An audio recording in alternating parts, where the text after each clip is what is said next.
And what did I see coming for to carry me home? A band of angels coming after me, coming for to carry me home. Sweet home. Sweet. There are approximately 50,000 historic cemeteries across Texas. That's a huge number. A historic cemetery is a cemetery that has burials 50 years of age or older.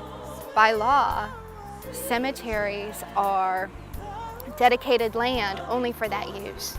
They cannot be used for any other activity.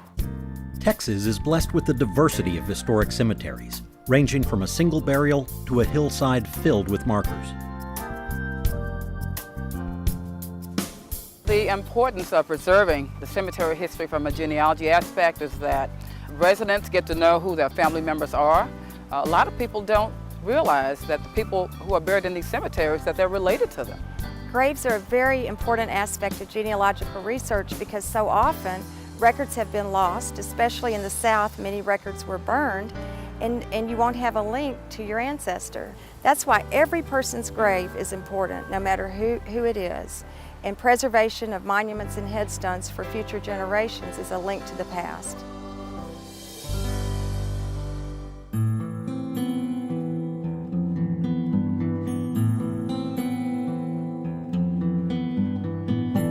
These historic cemeteries, both urban and rural, face a myriad of problems.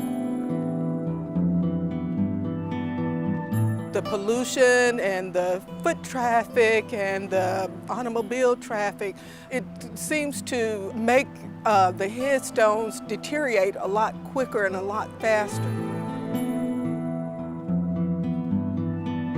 You see desecration by allowing cattle to run through a cemetery. You know, there's piles of trash that have been dumped in the cemetery. Just, you know, a period of no respect.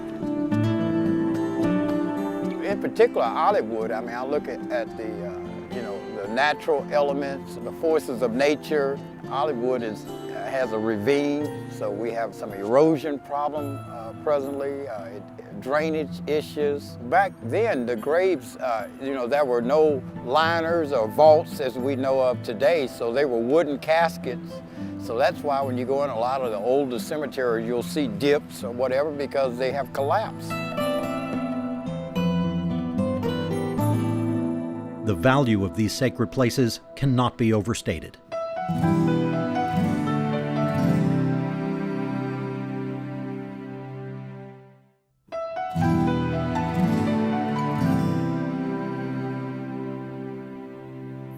I think cemetery preservation is important because I think about the people who are buried there. Those people contributed to the building of Houston. We are standing on their shoulders, and so it is up to us to remember their legacy by maintaining these cemeteries.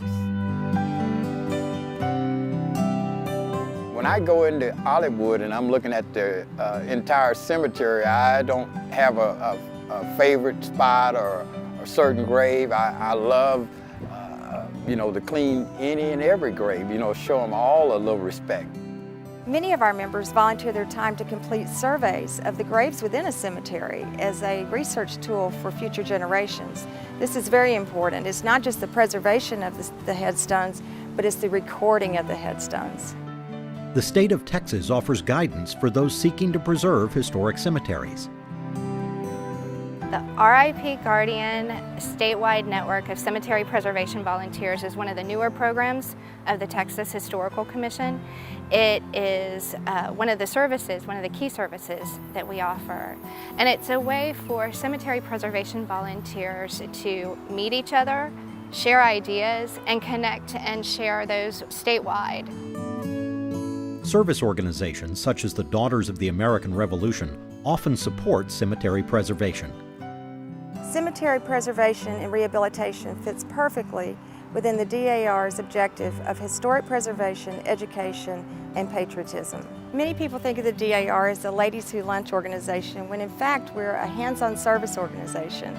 We love to get out and participate in workshops, go to the cemeteries, learn how to clean the headstones and the monuments properly so that they can be preserved for future generations. Another resource might be your local government. It depends on how cities operate, depends on how park directors are appointed, or, you know, from that perspective. But this is our history, and Houston needs to claim its history. We're known for tearing down buildings that we ought to hang on to, and it's like here, we don't want to neglect something as important as this as our forefathers that we have buried here. Historic grave markers vary from fragile sandstone to sturdy concrete. There is a large range of limestone and concrete. Some have a little bit of mix of marble in them. Obviously the ones that are very ornate, those people were well-to-do. The ones with the plain concrete slab where they etched the name in there, obviously those people were important to them, but it's just the different types of headstones in the cemetery that make it so unique. High-style grave markers, markers like these 1936 centennial markers, to handcrafted grave markers, which are just as beautiful and show so much personality and attention and love from the people that make them. The most important thing to remember regarding grave markers is do no harm. Also avoid trespassing and destructive household products. Historic grave markers face a number of different threats and challenges. In some cases, it is lack of attention. In other cases, it's too much attention, over-cleaning, or applying inappropriate treatments to the surface that damage and harm it. Some people will go straight to something that'll really clean a stone because it has that wow factor. Putting bleach on stone will instantly lighten it, but it can irreparably just damage the stone, and there's no conservator who can take it back to where it was. Shaving cream has all sorts of chemicals in it that can be sucked into the stone and do damage, so we definitely don't encourage that. The other thing people do is rubbings, and rubbings, anytime you touch the surface of a stone, you have the potential to damage. Mirrors offer a safe alternative for reading worn inscriptions. There is also a proper way to clean these markers. Well, the first thing that you need to do when you're attempting to clean any historic stone is to make sure it's sound, make sure it's not falling apart, doesn't have any cracks, doesn't have any crevices. After that, you want to use a lot of water in the cleaning process. Historic masonry is like a sponge, and it soaks up. It doesn't seem like it would quite that much, but it really is, and so it'll soak up the material that's applied to the surface into the inside. That's why we started watering the markers beforehand, because we don't want to clean the inside, we want to clean the outside. So you would spray it with water, get it really nice and soaked, then put the cleaner on and let it sit for a few minutes. The biocides that we're using are quaternary ammonium compounds. It's very gentle. It works with the biology of the organisms and kills them, and also keeps them off for sometimes up to a year depending on conditions. These products are designed specifically for historic masonry and have been tested in laboratories on all sorts of masonry, and they're good for almost any type of stone. And then just gently scrub it off with a natural bristle brush. As you start scrubbing, you notice any section of the stone kind of loosening, or a crack you might not have seen because it was too dirty. You should back off, make sure that you're not exploiting a crack there. And this is a marble stone, so it's very porous, which is probably one of the reasons why it has so much lichen.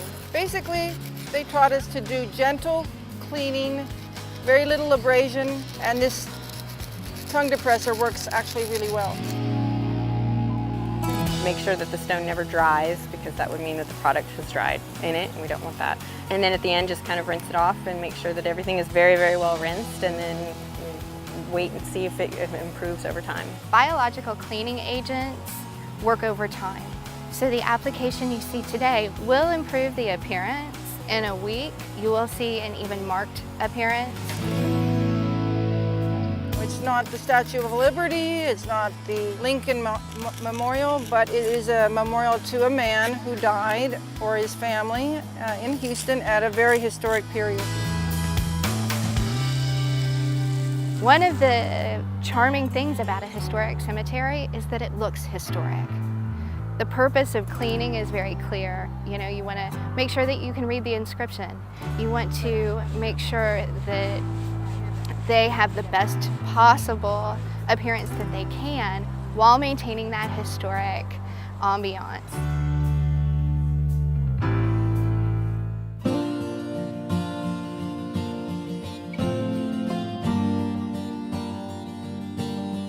Three Houston cemeteries illustrate the history to be found. The Founders Cemetery was the first cemetery that the city had, and it was on the outskirts, about a mile out, and that's where the first burials took place. In Olivewood's case, there's two headstones dated 1869 and 1871, 4 or 5 years before the cemetery was actually platted. So the organizers had some forethought as to how they planned that cemetery. College Park Cemetery is actually College Memorial Park Cemetery. It started in 1896. The last known burial, I think, was 1971 or 72.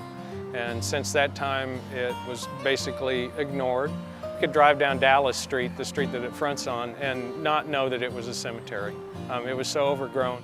The range of people buried in the cemeteries ranged from the movers and shakers to people who were formerly enslaved, to people who just did simple work here in the city, just from top to bottom, cream of the crop to your everyday laborer are buried in all of those cemeteries.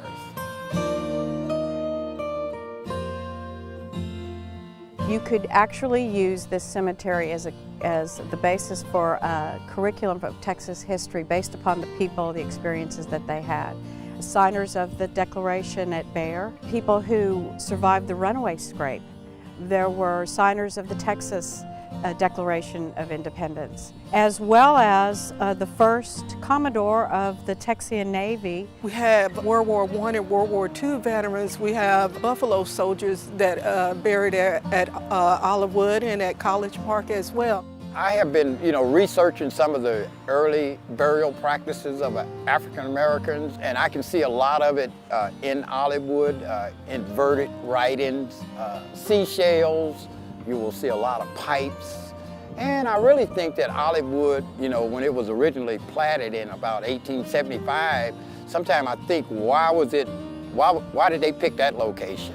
And I think the water, from the bayou, it bisects a bayou, and all of that had a lot to do with the life thereafter, or the soul returning back to where it originated.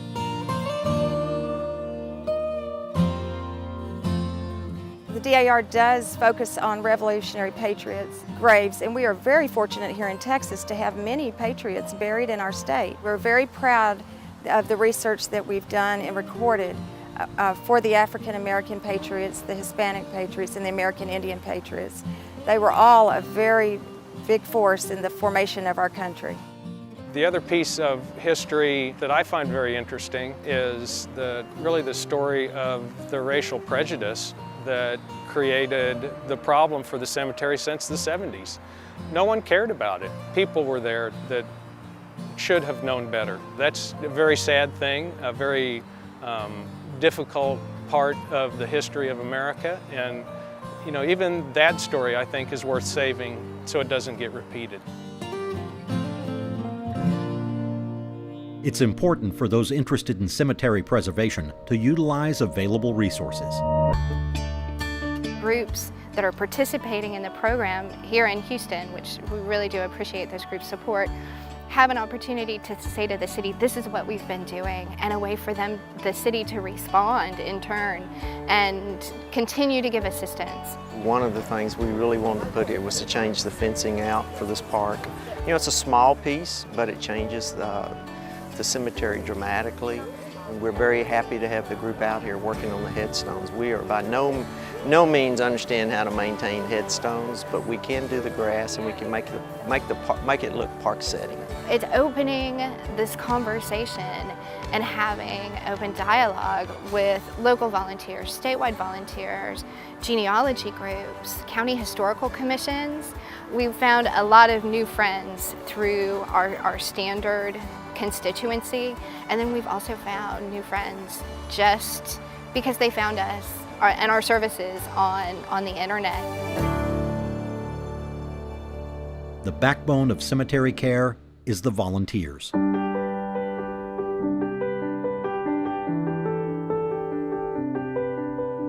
I spent probably, on average, about maybe 16 to 20 hours at Hollywood just last week because the weather was so nice, and just alone by myself, me and the weed eater. Preservationists from the neighborhood started in 1983 of trying to get an organization together to start taking care of the site and so forth. So there's been cleanups, and the probation department, the juvenile kids have come in and done some work there over the years as well. And we've got a good set of volunteers that come out once a month with a little bit of money that we've raised. We also now have a maintenance crew that comes out once a month also to help us mow, and all of that has led us to the point where now I think we've got the majority of the available above ground headstones are visible. 40 years since the 70s, this is the first time that you can say that for the entire 5-acre tract. Across the state, we have over 75 RIP Guardian volunteer groups working, and it's growing tremendously. So 75 volunteer groups working one-on-one with those is a drop in the bucket, but it's a huge drop in a big bucket. Many stories remain to be discovered. For years, I wondered what pulled me to that cemetery, and I was researching my mom's side of the family and looked at a death certificate. And Adam Wilson, my uncle, buried in Olivewood Cemetery.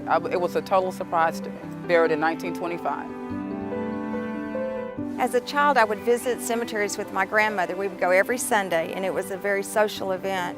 I didn't know much about my father's family, so as an adult, I met a distant cousin who took me to a cemetery that we had to walk over a fence through the brambles, and in this field was the link that I needed to join the DAR on my father's side.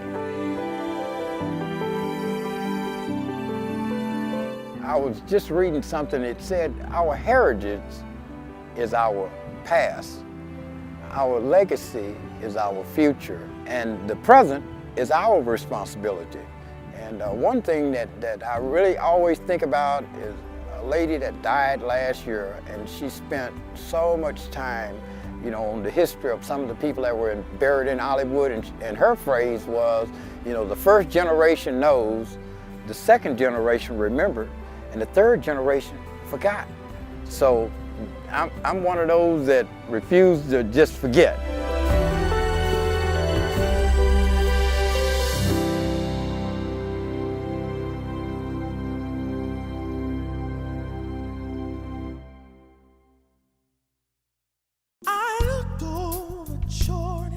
And what did I see coming for to carry me home? A band of angels coming after me, coming for to carry me home. Swing low, swing low, sweet chariot, sweet chariot, coming for to carry me home.